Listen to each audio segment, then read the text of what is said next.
Et si je te disais qu'il y a 1000 ans, les influences en matière de mode pouvaient déjà venir de l'autre bout du monde? Bonjour et bienvenue dans ce voyage temporel et géographique à la découverte du tissu le plus complexe que j'ai eu à faire. Ou plutôt à refaire puisqu'il s'agit en réalité d'un textile archéologique conservé au musée Archéos de Douai dans le nord de la France. Et d'ailleurs, à ce titre, je souhaiterais remercier chaleureusement les équipes du musée Archéos qui m'ont fait confiance dans ce projet, et ce depuis de nombreuses années. Dans un premier temps, revenons un peu sur le contexte de la fouille archéologique qui a permis de mettre au jour ce trésor carolingien. C'est sur le site dit La Fonderie, à l'emplacement d'une ancienne fonderie de canons fondée en 1669 par Louis XIV, que des fouilles ont eu lieu entre 1976 et 1981.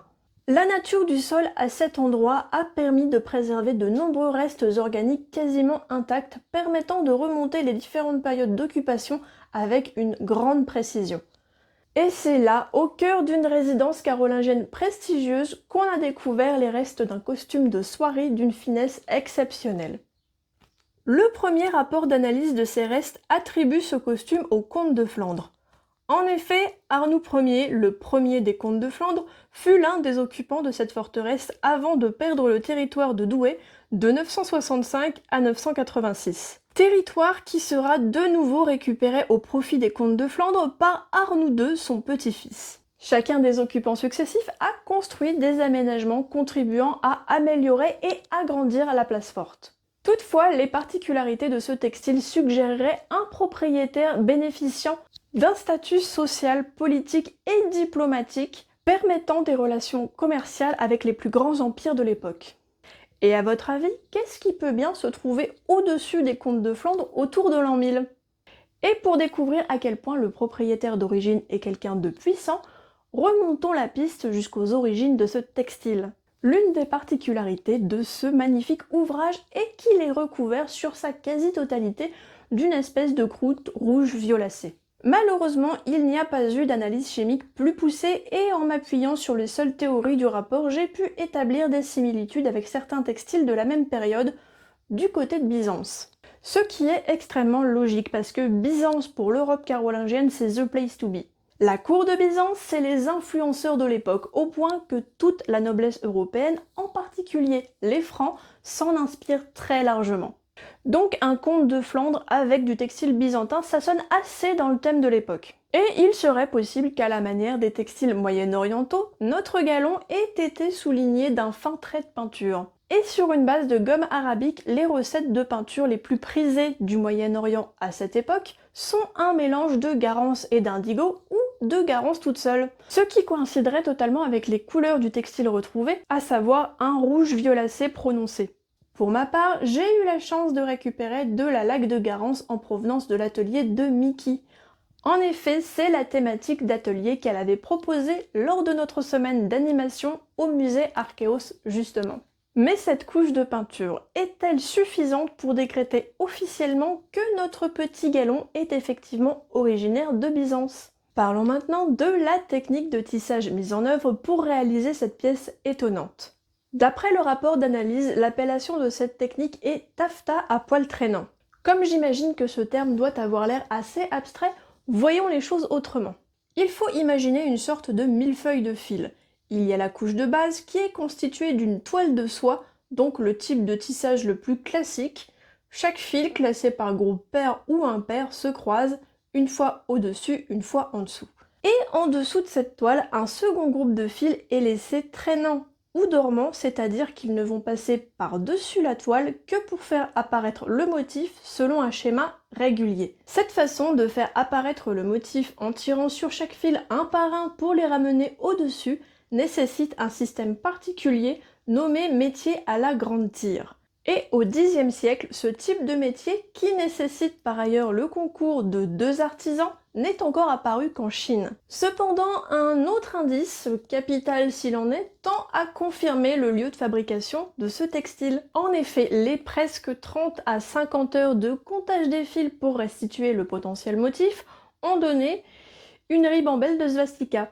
Alors attention, je rappelle qu'il s'agit de textiles datés de 950 à 960, soit il y a plus de 1000 ans, et donc n'ayant aucun lien avec une quelconque idéologie politique du XXe siècle, et accessoirement en provenance d'Asie, une zone géographique où ce symbole revêt des valeurs spirituelles et religieuses particulières. Maintenant, si on regroupe tous les indices, il semble s'agir d'un textile tissé en Chine qui aurait ensuite transité jusqu'à Byzance, où il aurait possiblement pu être rehaussé d'un coup de peinture à la façon des textiles moyen-orientaux de l'époque, et qui aurait atterri dans une forteresse carolingienne dans le nord de la France.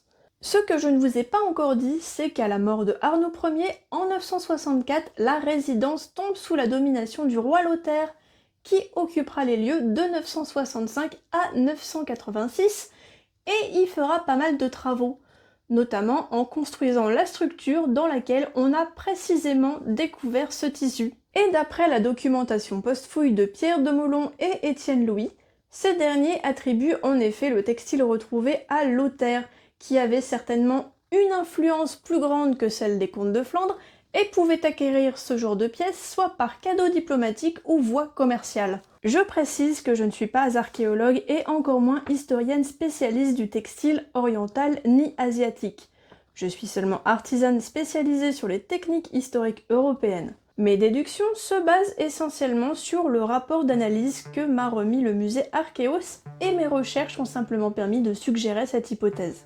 La seule chose dont je sois à peu près sûre ici, c'est l'agencement des motifs et la réalisation technique de ce tissu qui m'a donné pas mal de fil à retordre.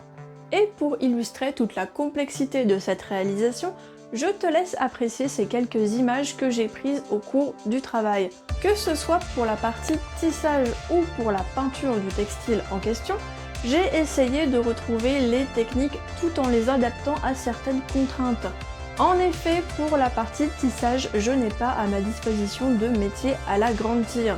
Ce type de matériel est extrêmement encombrant et en plus je devais présenter ce tissage en animation lors de ma semaine des artisans du Portus à Archéos. D'autre part, un métier à la grande tire, comme je l'ai déjà dit, nécessite le concours de 2 artisans. Étant toute seule, j'ai dû adapter mon matériel et trouver des solutions pour le rendre réalisable à moi seule. Et pour t'en dire un peu plus sur le temps que ça m'a pris, sache que pour tisser en moyenne 10 à 12 cm, il me faut entre 30 et 35 heures de tissage. Et là je parle uniquement de la partie tissage, pas du montage ni même de la peinture. Comme tu peux le constater, c'est un tissage extrêmement long à réaliser.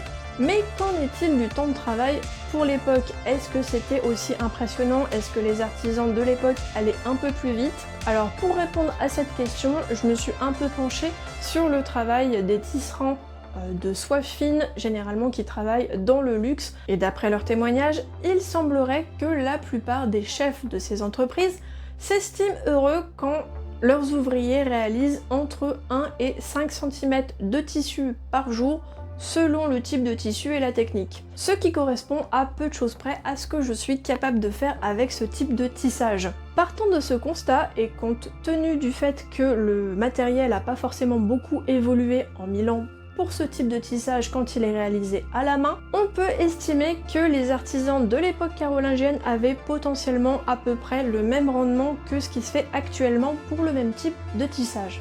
Et pour ce qui est de la partie peinture, j'ai simplement appliqué les recettes sur le site Okra, qui est à la fois un musée des ocres du Roussillon, mais aussi un fournisseur pour tout ce qui est peinture, teinture et divers matériels liés à ces activités. Et voilà, ce sera tout pour aujourd'hui. Je vous souhaite à tous un très bel été et que les mois vous soient favorables.